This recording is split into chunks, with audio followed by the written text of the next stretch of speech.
사이언스, 과학. 과학은 인간에게 가장 중요한 것이다. 당신은 모든 문제들을 해결할 수 있는 과학자들에 의해 이루어지는 모든 발전에 뒤떨어지지 않도록 해야만 한다. 과학적 발견들이 이익 추구만을 목적으로 하는 사람들이나 가상의 적에 대한 가설상의 우월함을 견지하기 위해 발명품을 비밀로 시급하는 군인들의 손에 넘어가지 않도록 해야 한다. 과학은 당신의 종교가 되어야 한다. 왜냐하면 당신의 창조자인 엘로힘은 당신을 과학적으로 창조했기 때문이다. 과학적인 인간이 됨으로써 당신은 창조자들을 기쁘게 해줄 수 있다. 당신은 그들이 행한 것을 행할 수 있고 또 자신이 창조자들의 모습에 비추어 만들어졌음을 알고 부여받은 모든 가능성을 발휘할 수 있음을 그들에게 보여줄 수 있기 때문이다. 과학은 인류에게 봉사하고 인간을 자유롭게 하기 위해 사용되어야 하며 인류를 멸망시키거나 분열시키기 위해 사용되어서는 안 된다.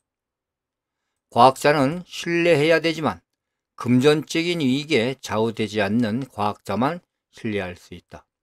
당신은 스포츠에 참가해도 좋다. 평형 감각을 기르는데 매우 좋기 때문이다. 특히 자제심을 기를 수 있는 스포츠라면 더욱 좋다. 사회는 난폭하고 매우 격렬한 스포츠일지라도 공인해 주어야 한다. 그러는 편이 오히려 안전하다. 폭력이 없는 진보된 사회에서는 폭력의 잔상을 보존할 수 있는 난폭한 게임이 필요하다. 이것은 격렬한 행동을 원하는 젊은이들이 같은 것을 원하는 다른 사람들과 함께 난폭한 경기에 참가할 수 있게 할 뿐 아니라 많은 사람들이 이러한 경기를 관람함으로써 그들의 공격적인 파동을 발산시키는 데 도움이 되기 때문이다. 당신은 사고와 두뇌의 사용을 요하는 게임에 참가해도 좋다. 그러나 금전이 폐지되지 않았으므로 돈을 위한 플레이를 해서는 안 된다. 어디까지나 두뇌를 회전시키는 즐거움을 줄 수 있는 게임이라야 한다.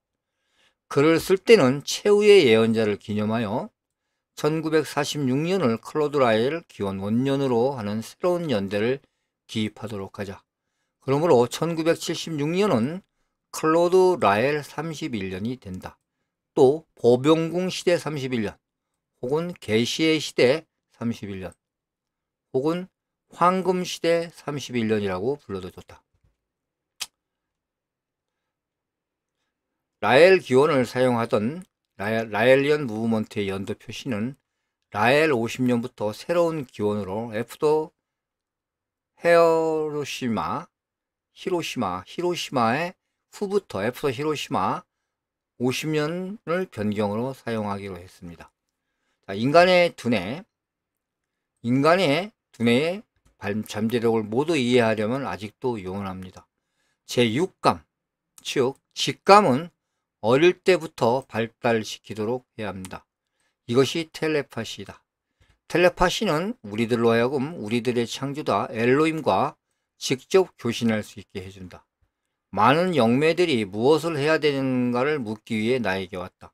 그들은 이른바 내세라고 불리어지는 곳으로부터 나와 접촉해서 나를 돕고 나에게서 빛을 구하라는 메시지를 받았기 때문이다.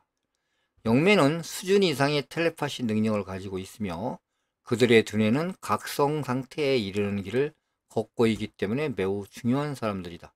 자, 그들은 자신의 잠재력을 충분히 개발하기 위해 명상 훈련에 힘써야 한다. 나는 나와 접촉하라고 지시받은 영매들이 모두 나의 곁에 모여 정기적인 집회를 열 수 있게 되는 날을 기다리고 있다. 지식을 구하는 참된 영매들은 모두 지시를 받게 될 것이다. 한 사람의 두뇌의 힘은 위대하다. 그러나 여러 사람의 두뇌의 힘은 무한하다. 들을 귀를 가진 사람들은 들어라. 당신들이 이해할 수 없는 것들, 또 당신들의 과학자들이 설명할 수 없는 것들은 모두 엘로힘에 의해 창조된 것이라는 사실을 잊어서는 안 된다. 시계공은 자신이 만든 시계의 모든 움직임을 알고 있는 것이다.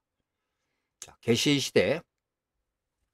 계시의 시대에 대해 설명을 좀 드리겠습니다.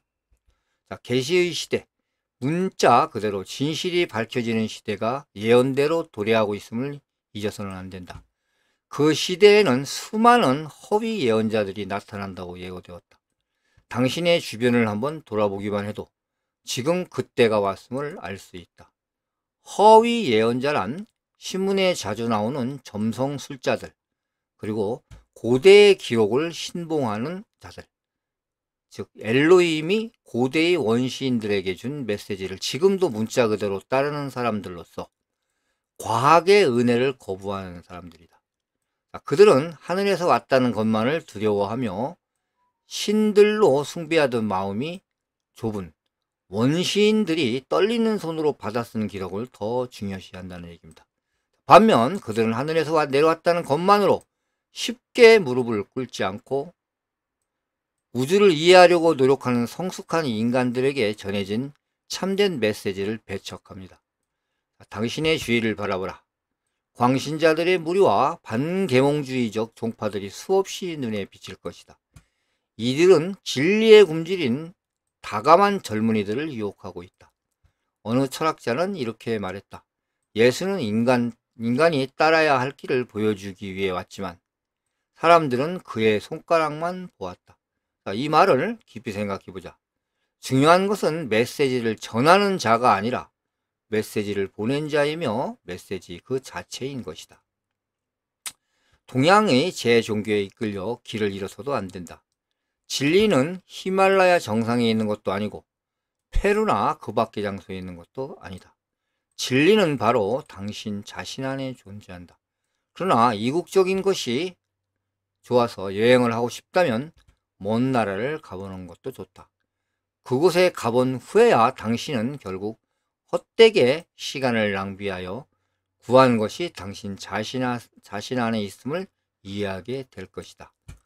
당신 자신의 내면을 여행하라. 그렇지 않다면 당신은 자신이 내면에서 진리를 찾는 다른 사람들을 바라보고 진리를 발견할 수 있다고 생각하는 스쳐 지나가는 여행자에 지나지 않는다. 그들은 진리를 발견할지도 모른다.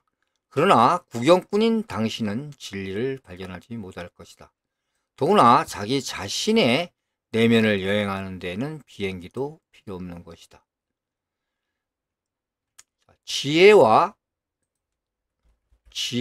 정신의 각성에 관한 동양은 서양에게 가르쳐 줄 것이 하나도 없습니다. 지혜와 정신의 각성에 관해서 동양은 서양에 대해 가르쳐 줄 것이 아무것도 없습니다. 오히려 그 반대다. 성스러운 소떼가 지나가는 것을 보면서도 굶어 죽는 사람들에게서 어떻게 당신은 지혜를 발견할 수 있을 것인가? 반대로 생명의 희생을 요구하는 원시적이고 야만적인 신앙에 갇혀있던 사람들을 정신과 과학으로 구출해내는 것은 오히려 서양입니다. 서양이 제3세계의 사람들과 똑같은 문제에 직면하지 않은 것은 우연이 아니다. 정신이 승리한 곳에 육체의 굶주림은 없다. 목매주의가 설치는 곳에는 육체도 생존할 수가 없는 것이죠. 원시적인 사람들이 세계의 기아 문제를 해결하려고 굶주린 사람들에게 먹을 것을 줄 수 있는 힘이 있겠습니까? 그들은 겨우 자신들을 먹이기에도 힘이 붙일 정도인 것입니다. 거기에 당신은 어떻게 지혜를 찾을 수 있겠는가? 지구상의 모든 사람들은 처음에 똑같은 기회를 부여받았다. 그럼에도 불구하고 어떤 자는 문제를 해결해서 필요 이상의 것을 만들어냈고, 다른 한쪽에서는 살아남을 수 있는 수단조차 갖지 못한 자들도 있었다. 당신은 어느 쪽이 남을 도울 수 있다고 생각하는가?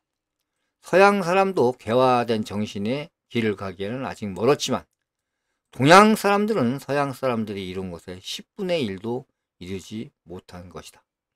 자, 이상으로 오늘 과학에 대해서 설명드렸습니다. 자, 구독과 좋아요 부탁합니다. 네, 감사합니다.